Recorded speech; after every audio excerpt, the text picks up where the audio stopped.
ছেলেদের সাথে মেয়েরা কেন কথা বলে না? প্রত্যেকটা ছেলে is excessively horny। প্রত্যেকটা ছেলে 2 লাইন 3 লাইন কথা বলার পরে মনে করো ডিক পিক পাঠায়, কথা বলে একটু আসো না। এগুলো কি? what the fuck is this? please behave yourself। ঠিক আছে, আমি জানি তোমার গায়ে প্রচুর টেস্টোস্টেরন গিজ গিজ গিজ গিজ গিজ করতেছে।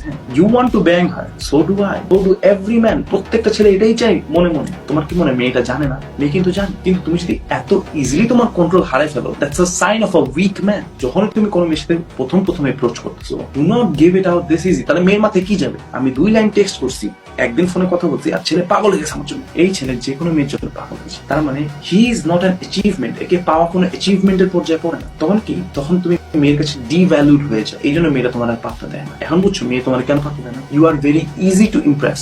যার সাথে সবাই শুতে পারে সে একটা জাজিম ভাই, সে একটা তোষক, সে মানুষের পর্যায়ে পড়ে না। তুমি নিজেকে মানুষ বাও, সবার সাথে শুয়ে না, মানে এই চেষ্টাটা থেকো না। So respect women, treat them with upmost respect, try not to fuck them. ভাই বিশ্বাস করো, তুমিও চাও, আমিও চাই, ওইও চায়, ওইও চায়, ওই একটা মেয়ে ওরও চায়, but do not make it obvious, right? এমনি করে ডিরেক্ট মুখের উপর বললো না, ঠিক আছে? এই তোমারটা কত বড়, এইসব don't do this. Stop asking women তোমারটা কত বড়। মানে ওকে সেক্সুয়ালি অবজেক্টিফাই করো না। আই নো ইট যে তুমি এটাই চিন্তা করো, তুমি এটার বাইরে কিছু চিন্তা করতে না। তুমি জীবনে দেখো নাই বাবা, তোর জীবনে হাতে আসে নাই, জীবনে দেখিস নাই। It's is just flesh and blood. Boobs are just flesh and blood. এত ভয়ঙ্কর মনে করো যে অবসেশনের কোনো দরকার নেই।